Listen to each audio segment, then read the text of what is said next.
केंद्र सरकार द्वारा तीनों सेना में युवाओं की बड़ी संख्या में भर्ती के लिए बनाई गई अग्निपथ योजना का देश के कई राज्यों में हिंसक विरोध देखा गया।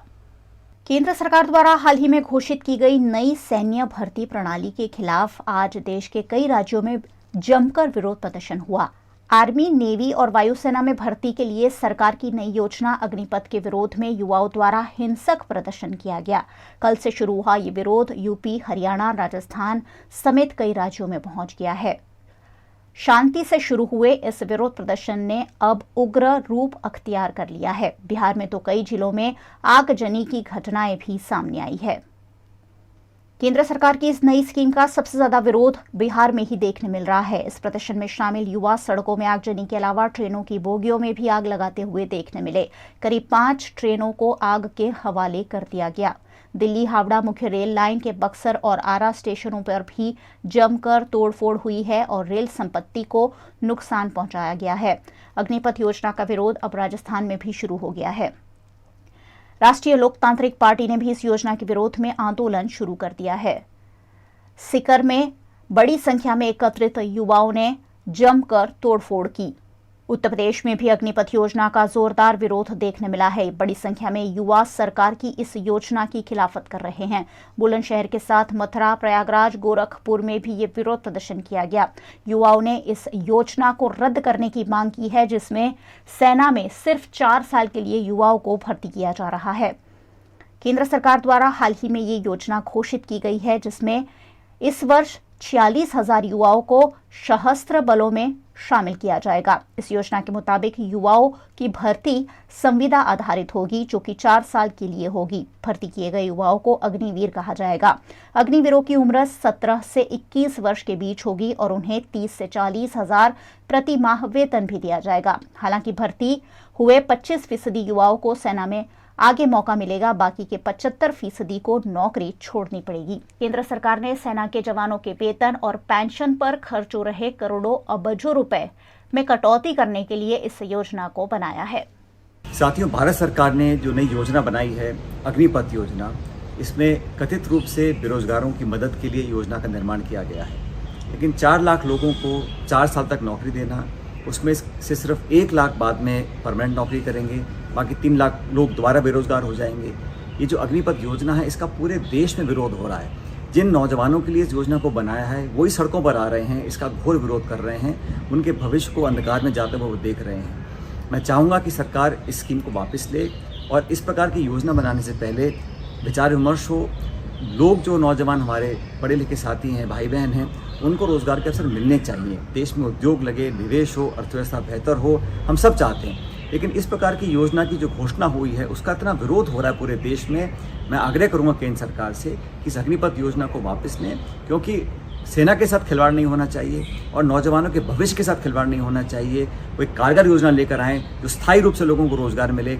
आज भी भारत की सेना में 1 लाख पद खाली पड़े हैं। जो बैकलॉग है, पहले आप इसको भरिए, उसके बाद इस टेम्परेरी नौकरी की बात करिए। तो भारत सरकार का कदम, इसका बहुत विरोध हो रहा है। मैं आग्रह करूंगा केंद्र सरकार से पुनः कि इस स्कीम को, अग्निपथ स्कीम को तुरंत प्रभाव से वापस लें।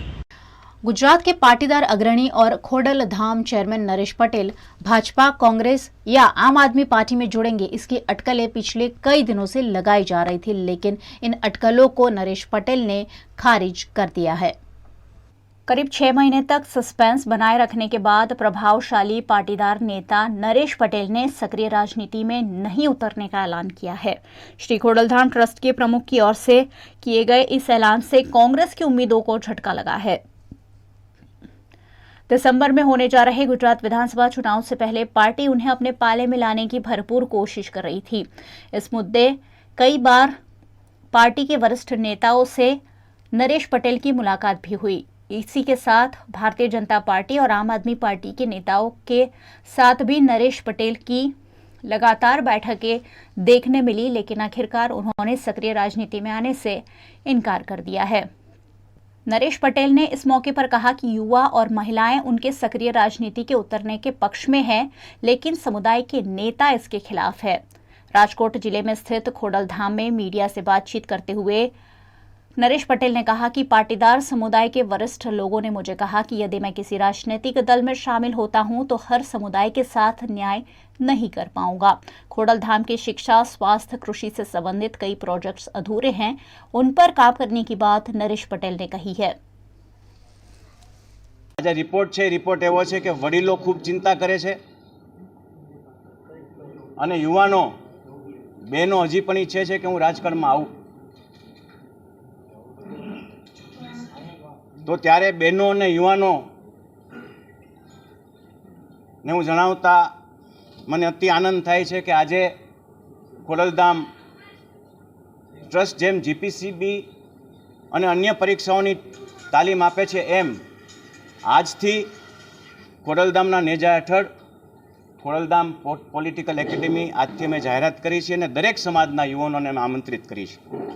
ચિંતા સમાજનું સંગઠન, હું કોઈ પણ પાર્ટીમાં જોડાઉં તો આપ સમજો છો તેમ એક પાર્ટીનો થઈ જાઉં, દરેક સમાજ વચ્ચે રહીને હું કામ ન કરી શકું।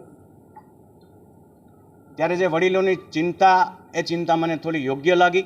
બિલકુલ પોલિટિકલ પ્રેશર છે નહીં। પોલિટિકલ પ્રેશરમાં જો આવવાનું હોય તો પહેલેથી હું નિર્ણય ન લઉં કે મારે રાજકારણમાં જવાનું છે। રાજકારણમાં મારો પ્રવેશ ને હાલ પૂરતો હું મોકૂફ રાખું છું। देश के प्रधानमंत्री नरेंद्र मोदी की वडोदरा विजिट को लेकर की गई तैयारियों का गृह राज्य मंत्री हर्ष संघवी, कैबिनेट मंत्री राजेंद्र त्रिवेदी, राज्य मंत्री मनीषा वकील, प्रभारी मंत्री प्रदीप परमार ने जायजा लिया।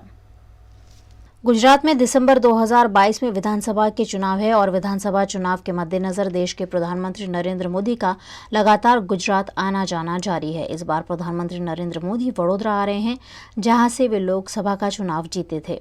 लोकसभा का चुनाव जीतने के बाद 7 साल पश्चात वडोदरा आ रहे मोदी के आगमन की तैयारियों को पुलिस प्रशासन और भारतीय जनता पार्टी द्वारा आखिरी स्वरूप दे दिया गया है, जिसका जायजा लेने गुजरात सरकार के मंत्री भी मोदी के सभा स्थल पर पहुंचे।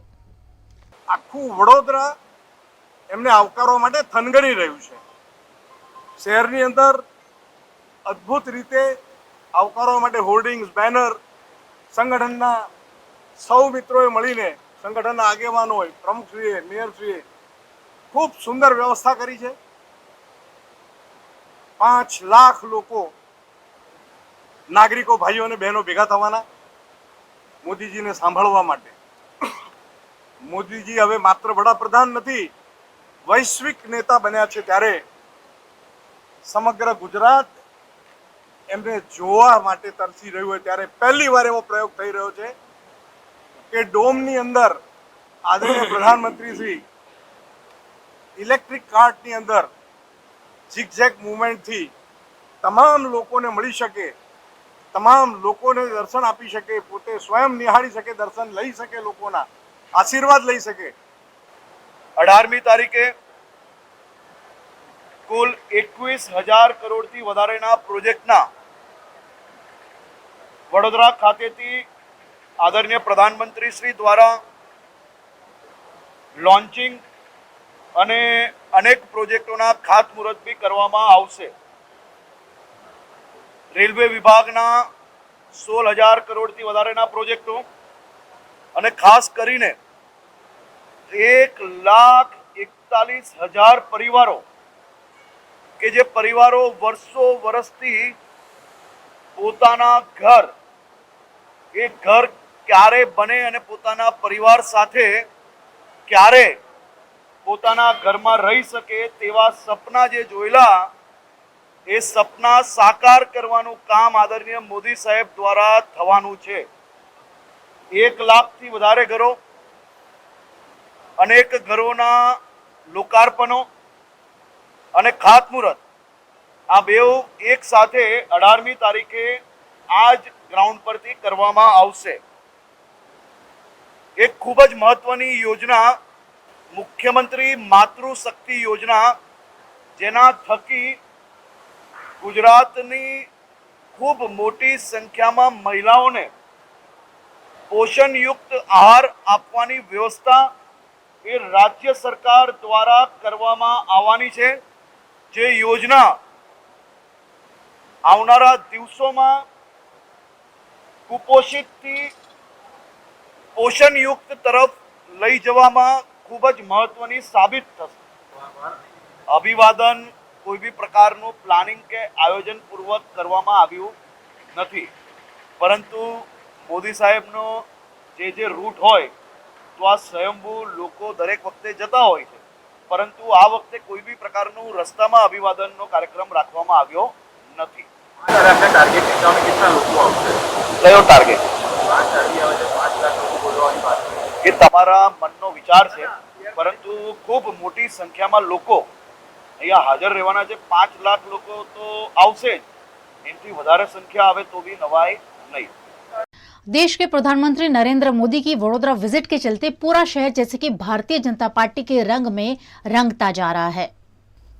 वडोदरा में लोकसभा का चुनाव जीतने के बाद प्रधानमंत्री नरेंद्र मोदी 7 साल बाद वडोदरा आ रहे हैं।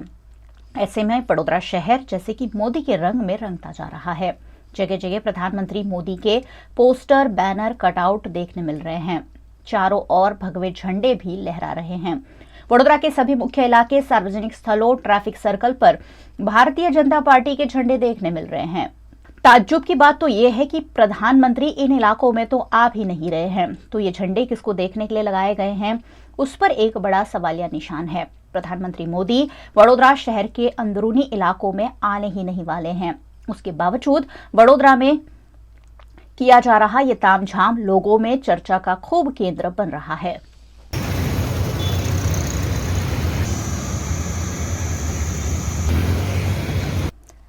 देश के प्रधानमंत्री नरेंद्र मोदी के स्वागत के लिए वडोदरा के सभी बड़े मॉल में प्रधानमंत्री मोदी की विशाल रंगोली भी बनाई गई है, जिसका निरीक्षण करने वडोदरा महानगर पालिका के मेयर केयू रोकड़िया, पूर्व मेयर भरत डांगर, स्थायी समिति के अध्यक्ष डॉक्टर हितेंद्र पटेल इत्यादि पहुंचे। અમે આ રંગોળી અહીં મોલમાં બનાવી છે.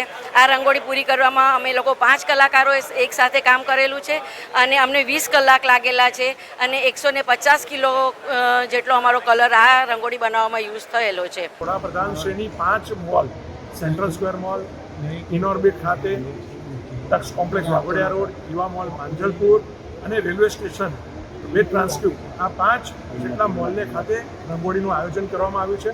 વડાપ્રધાનશ્રીના વિવિધ પોઝની અંદર અને એક જગ્યા પર પ્રભુ શ્રી રામનું જે નિર્માણ પામનારું મંદિર છે એની આરતી ઉતારતા નરેન્દ્રભાઈ, આવી રીતે 5 જગ્યા પર એક થીમ બેઝ આજે સેન્ટ્રલ સ્ક્વેર મોલ ખાતે વસુધૈવ કુટુંબકમની ભાવના સાથેના નરેન્દ્રભાઈ એવા થીમ સાથે રંગોળીનું આખું આયોજન કર્યું છે. સેન્ટ્રલ સ્ક્વેર મોલ ખાતે માનનીય મોદી સાહેબના સ્વાગત માટે કલાકારોએ ખૂબ સુંદર રંગોળી અહીંયા બનાવી છે.